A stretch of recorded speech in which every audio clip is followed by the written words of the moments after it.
આજરોજ મોડાસા કલેક્ટર કચેરી ખાતે યોગેશ્વર ક્વોરીની લોક સુનાવણીના વિરોધમાં સાઠંબાની આજુબાજુના તમામ અસરગ્રસ્ત ખેડૂતો દ્વારા કલેક્ટરશ્રીને આવેદનપત્ર આપવામાં આવ્યું। ગ્રામજનોની એક જ માંગ છે કે લોક સુનાવણી રદ કરવામાં આવે। Bureau chief Rakesh Jhala, Gujarat crime news, Modasa.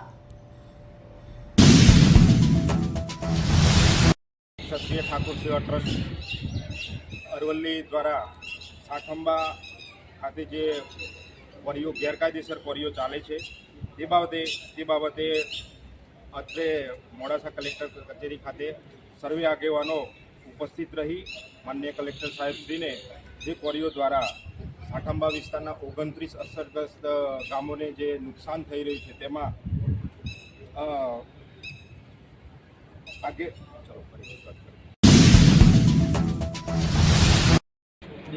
ગતરોજ યોગેશ્વર ક્વોરીના પટાંગણમાં જે લોક સુનાવણી યોજાઈ હતી, ખરેખર એ લોક સુનાવણી રદ કરવાની માગણી સાથે અમે આજે કલેક્ટરને આવેદનપત્રક આપ્યું છે। માનનીય એસડીએમ સાહેબ તથા એસઓ જીપીસીબીના અધિકારીઓ ખરેખર કંપનીનું કામ કરી રહ્યા હોય એ ટાઈમ કોર્પોરેટનું કામ કરી રહ્યા હોય એવું અમને લાગી રહ્યું છે। માટે એ સુનાવણી રદ થવી જોઈએ। ગ્રામજનોના હિત માટે એ સુનાવણી રદ થવી જોઈએ એવી અમારી માંગ છે। રોજ ભાથીજી ક્ષત્રિય ઠાકોર સેવા ટ્રસ્ટના આગેવાનો દ્વારા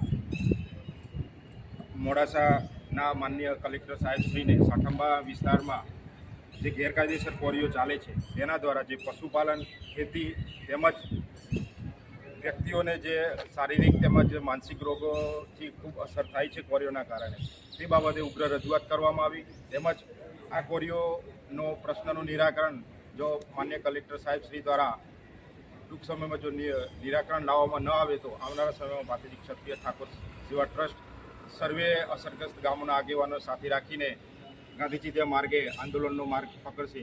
જય હિન્દ, જય ભારત।